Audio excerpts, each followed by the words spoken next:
Canada as a country, it seems to me, is engaged in a tremendous human adventure in being what some people call the first post-national country. And we don't really know how to do it yet. There is something renewing about the ability to welcome difference and recognize the human need, honor the human need in spite of the human difference or through with the human difference. We are created to care for each other and to be opened up and developed by the welcome of the other. And we wither, we go cold if we don't do that.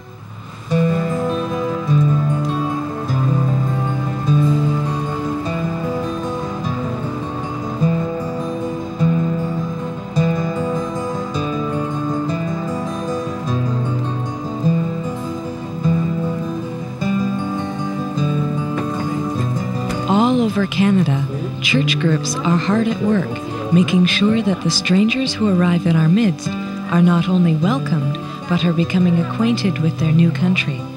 In many cases, the first real help they will get will be from another refugee, someone who has been here for a while and who now works in the interfaith refugee community to help the newest arrivals get started. And we're there to help you, so you don't have to worry much. Up to now, I can't even sleep well. I came here to Canada as a refugee myself, and I can feel how others feel, and I can share my experience with them and help them as much as I can, because I know how it feels like starting life from scratch. Any country that I've been to, the people accept you as a family. You have no family there, but over a short space of time, they feel like family and they've accepted you like family. You're included in everything.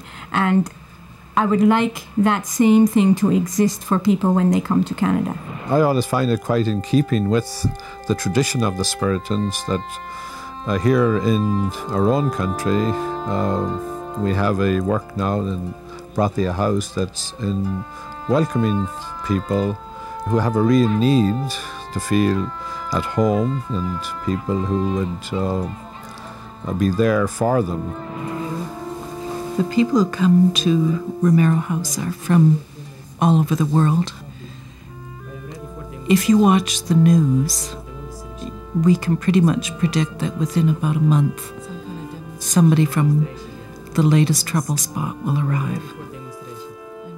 People come through the door here, and we help them with difficulties that they may be having. They're trying to bring their families here. They've had difficulties at their hearing. They need clothes. They need furniture. I mean, it covers all the bases. I can say for Chez, for example, which is the refugee shelter in St. Catharines, probably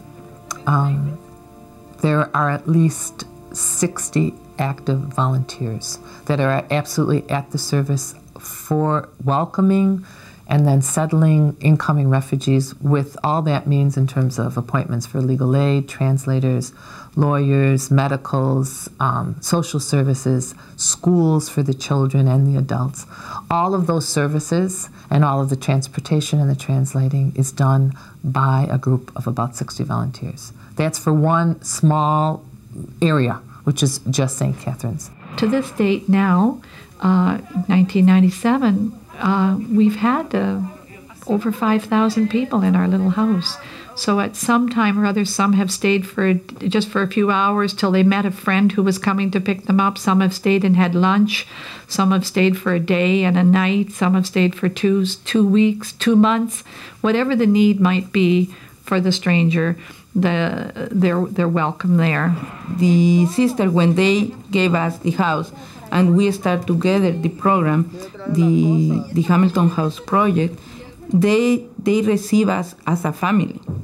It's a wonderful because they didn't know us, and they opened their door just to receive a refugee family, and they were like our family. FCJ Hamilton House Refugee Project became a partnership between my community and Francisco and Loli Rico as a family. they put it that we open the doors to them, and now we are helping them to keep the doors open for other people. We decided to split the house and to have refugees here in our house living in the main floor, and we start to live in the second and in the attic. And we start without salaries, without anything, just our commitment with the refugee cause. That was 6 years ago. Can I help you? Yes. We have 1,000 volunteers in 3 major areas. We have 100 people who on a one-on-one basis, they tutor people in English. We have about 350 who volunteer as interpreters.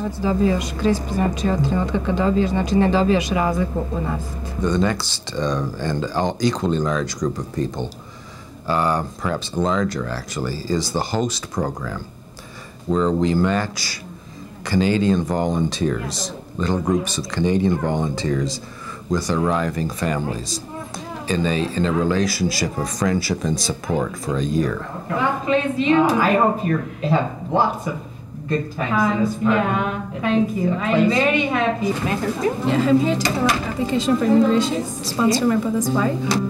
Refugees and immigrants, the same when they arrive to Canada. Number one factor also is the cultural shock, the difference between their country and this country.